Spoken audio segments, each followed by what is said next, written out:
Hi everyone, it's Arden, and it has been quite some time since I've done a video or been here on this channel. And that is because I've gone through a lot of changes, actually external changes within where I live, after my father's death earlier this year. And I wanted to share with you because so many of you have asked for me to share the story of where did you go and what was the move like and how did it come about. So this video is all about how to make those big decisions for yourself when it's just you and you feel a little bit afraid, like you're making a big step. I moved across the country and it was not an easy decision because I am born and raised California girl and always lived on the coast. The last 10 years have been in North San Diego, which I absolutely loved. And for me, that was the place I'm like, I'm here. This is it for the rest of my life. And yet, about a year ago, I started getting those feelings like I was untethering energetically from the area, from the region. And I thought, this is very strange. And I remember telling my friends, I think I'm supposed to move. I think it's time for me to go. I'm getting the sense. Now, I had felt stagnant a bit where I had a great place to live, great friends, but everything just seemed like it wasn't like I was thriving. So for about a year, I just paid attention and noticed that was kind of the first step of just noticing this energetic unplugging that was occurring for me. And then I had an experience, a moment where it just came to me like that. Like, okay, I'm done. I'm ready to move. I'm ready to leave the state. I'm ready to go somewhere else. And I had already been kind of dabbling, being curious and looking at various different states, various different cities, and so forth, but nothing seriously until that moment when I knew it was like, okay, it's time. It's time for me to get serious about this. So the step two of this particular phase for me in making this big decision, and I think a lot of us go through that, we kind of know it's like, something needs to shift, something needs to change, time to go. So that's when you don't have to leave right away, but that's when the real fun begins. And so for me, it was kind of moving into this dreaming phase of really exploring what was possible. What states would I be happy in? What cities and towns would I be happy in? And as I did that, I realized I'm missing one key element because I could be looking at all kinds of countries and cities and towns and really not know where to go. And so I decided to get just a little notebook. And what I did, like the first couple pages, actually, the first page is what feelings do I want to experience in my new town? And I wrote down things like I love the feeling of community. I felt that when I was in Caen Minervois for 3 months in France. I love artist collectives and connections. I wanted to feel connected to like-minded individuals, to creative souls. I wanted the easy button, meaning I didn't want to be in difficult energies. For me personally, my Pluto line runs through California. And as a Scorpio, having that just going through transformation after transformation after transformation, at this point in my life, I'm done. I've done it. And so I don't want to go through anymore. I know I will, but just small ones, not these big ones.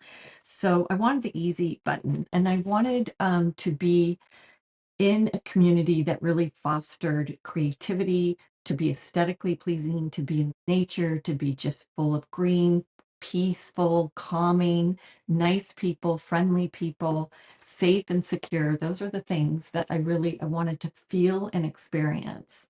And so then once I had that, I was able to then, okay, let's look at some places. And there was this one town that just kept coming up for me, Greenville, South Carolina. And I'm like, this is just so weird. I mean, I don't, I don't know anybody there. I don't even know what it would be like to live in the South. This would be a brand new experience for me. I know I'm a little nervous that I would be completely a fish out of water, but also knowing that I could really be open-minded and just learn, absorb it all, and really try and understand everybody from where they were at. So I also looked in Tennessee, started getting serious about a few towns in Tennessee. That was like the collecting info, just taking this notebook and literally just writing things down in it. That kind of helped me collect information and research and think about these places that I could possibly be. So as I did that, I kind of moved into the part where it was like, I wonder if Greenville is it. Everything started pointing to Greenville.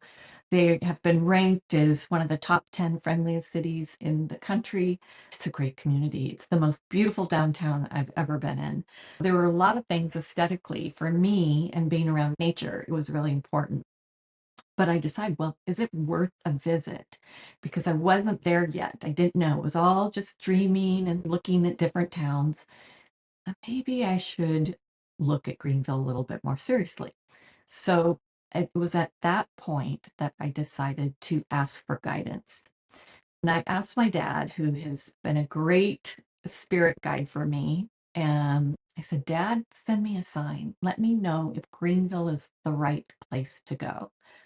Later that afternoon, I was on LinkedIn updating my profile, and I noticed a post from a friend that I had grown up with from my hometown.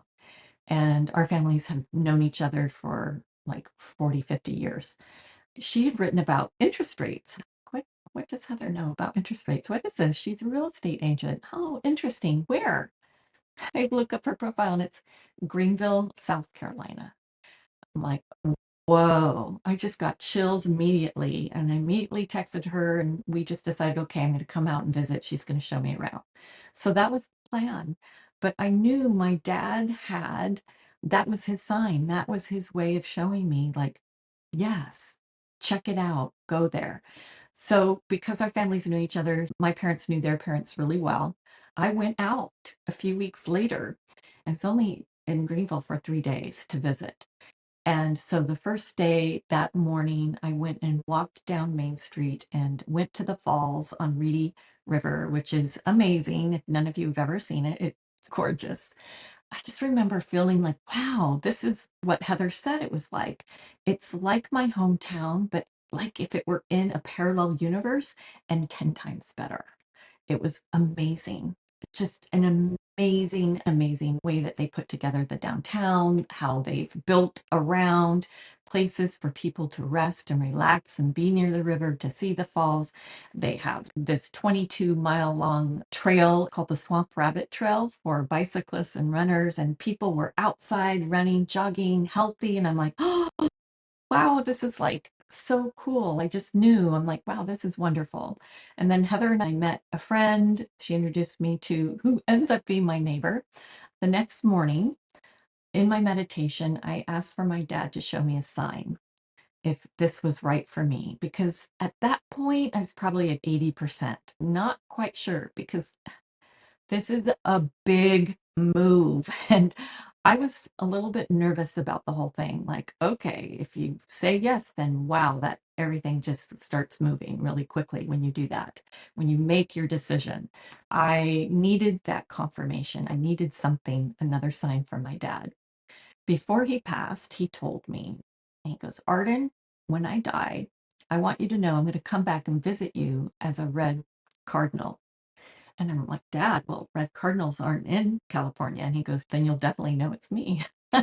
And so I just kind of chuckled at that. And, anyways, that morning after my meditation, I asked for another sign. Is this right? Is this right? I saw a glimmer of color outside the window in my Airbnb. So I parted the blinds, and there sitting on the fence staring at me was a red cardinal. And to me, that was just the perfect sign, what I needed from my dad to just say, yes, this is right, do it. And so then I went back down to the falls at Reedy River. They have tons of picnic benches and places to sit. And I just sat there and I wrote, this is on my last day before I left. I wrote the pros and the cons. I took everything using spirit. I'd made my decision, tentative decision, asked if it was right, came and saw it. Again, asked, is this the right thing for me? Got a confirmation from spirit. And then now it's up to me. Is this something that I can live with? Is this something that I can do? So that's why I did the pros and cons. And I got to tell you, the pros, there was at least 25 pros there, and I only had like 2 cons. And one, I haven't experienced it yet, but I hear the drivers here are really bad. So that's one of the cons, if anything. So with that, the climate, just for me, from being from California, it gets cold, but you have to change the seasons, but the snow doesn't stick here. So that I liked. So there's a lot of things for me personally that I needed. Anyways, so that's how the decision came about, where I decided, all right, there are a few other really synchronistic things that occurred for me during this trip. I didn't have a place to live. I was looking for a home, but decided based on the advice given to me, no, rent something for a little bit, get familiar with the area and find out which neighborhood you want to be in or which another town perhaps that you want to be in. So I was looking for a place to live, and only 2 places came up on Zillow that were even within my budget. So I knew it was going to be difficult.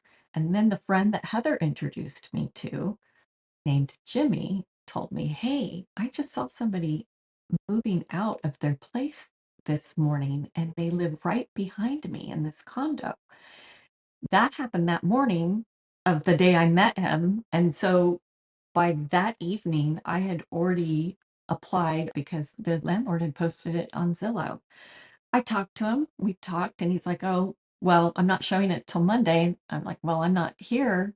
I'm leaving on Friday, going back to California. Is there a way that I can see it virtually? Maybe I can have my friend FaceTime it. He lives right behind you. And he goes, what's your friend's name? And I told him the name, and he's like, Jim, I know Jimmy. And that's when I just knew it's like, okay, this is meant to be. So believe it or not, I rented the place that I'm in sight unseen, and I was very nervous about it, but everything just like it's perfect. It was just perfect for me. It was perfect for my dog, and it worked out really, really well. So again, the easy button, big time, happened for me during this entire trip. By the time I got back after my 3 days, I had reconnected with Heather, met a new friend in Jimmy and a neighbor, and rented a place and decided that I'm moving here. Of course, when those types of things happen, that's when the big move, all the external changes start happening because for a while it's just like, okay, it's time to untether, unplug from my area. Dreaming and scheming and is kind of like the phase 2, and then moving into creating those big moves into the true journey of what one is to do. That's when you have to make those big moves, and it can get a little overwhelming. So again, the little notebook really helped me as I started to figure out the little baby steps that I needed to take in order to get to South Carolina and travel cross country with my dog. It happened, believe it or not, 1 month after I visited Greenville. I had landed in Greenville on the 20th of September. And what happened after that, like for the first week, I was waiting for the movers, so I didn't really have much.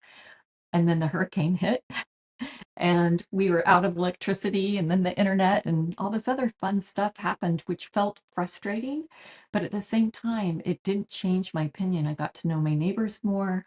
I knew I made the right choice in coming here. It just reaffirmed for me that I'm in the right place. And for anybody, for you that are watching and looking to make some of those bigger decisions for yourself, it really starts with you just thinking about really noticing what your energy is doing. If you're looking to move, notice the energy around you. Is it time for you to move, or is it just time for you to notice that it might be time soon to move? There will be a moment that comes for you where you know you need to make a decision and that you need to get more information in order to make the right choice. And that's when you pull in spirit. I like to do my own work a lot of the times and then call in spirit for confirmation to make sure I'm on the right path, or to be guided when it's these big changes, to be guided that, okay, this is where you should be going. Because moving from San Diego, California to Greenville, South Carolina is a little bit crazy. People, when I told people in California, they're like, what? Why? And then here it's like, why did you choose Greenville? Of all places, why Greenville?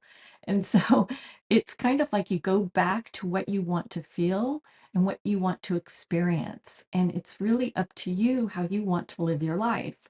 And Spirit is there to guide you along the way and give you signs and show you the path. But it's up to you to make the decision to move. And it doesn't have to be a physical move. It could be a move where you decide you are going to enter a relationship, or you're going to leave a relationship. You're going to enter an educational program, or you're going to leave an educational program. There's all of these big decisions that we end up having to make. Just be patient with yourself, give yourself grace, but also know that you are guided 100%. And when you ask for help, it will be given to you. In essence, I kind of described a little bit of the change cycle that Martha Beck talks about. And usually what happens is there is a big catalyst that occurs for us where we're thrown into this internal change. Our life is upended and we don't know what's up or what's down. And we're in that space for a while where we don't know what's going on, and we just kind of have to be with it for a while. And then we move to that phase two, which is really about what Martha Beck calls dreaming and scheming, where you are envisioning what it might be like if you were to be here, do this. You may change your hairstyle, you may get new clothes or a new wardrobe. There's all kinds of things that happen in this phase once we go through a little bit of an upending. Things change around us. And then we get to finally make those decisions because we don't want to be stuck, even though it's really fun to continually dream and scheme. The rubber does need to hit the road at one point. And so you need to make a decision, and then you can ask Spirit for confirmation. And so moving into that third phase, which Martha calls the heroine saga. She says hero saga, but I call it the heroine saga. When you move into that, that's when you're making some external changes. And then the fourth stage is really kind of, what does she call it? The promised land, where you're just making a few little changes, few external changes. Everything is moving and humming along. And then once again, you may find one of those catalytic events that just upends you and throws you back into a square one. So that's the change cycle. That's what we all go through multiple times. Like I went through it physically for a move, but we'll also go through those when we have deaths in the family of loved ones. We'll have it when we decide to go and try a new educational program or training, all kinds of things and relationships. So you may be in square one for a relationship where everything's kind of just crazy right now. And then you may be in square three for your environment and where you live. And so it's just understanding that we all go through these. We all go from a caterpillar to the actual cocoon to actually emerging as a butterfly in this phase. So that's my story. That's where I am now, and I'm now East Coast time. I am doing wayfinding coaching, which has been being certified underneath Martha Beck and her training programs. I still do my readings, but if you are interested in doing readings and spiritual coaching, I'm here for you. So thanks for listening, and I will promise to do more videos, and I'll have another one coming up for you next week. Bye, everyone.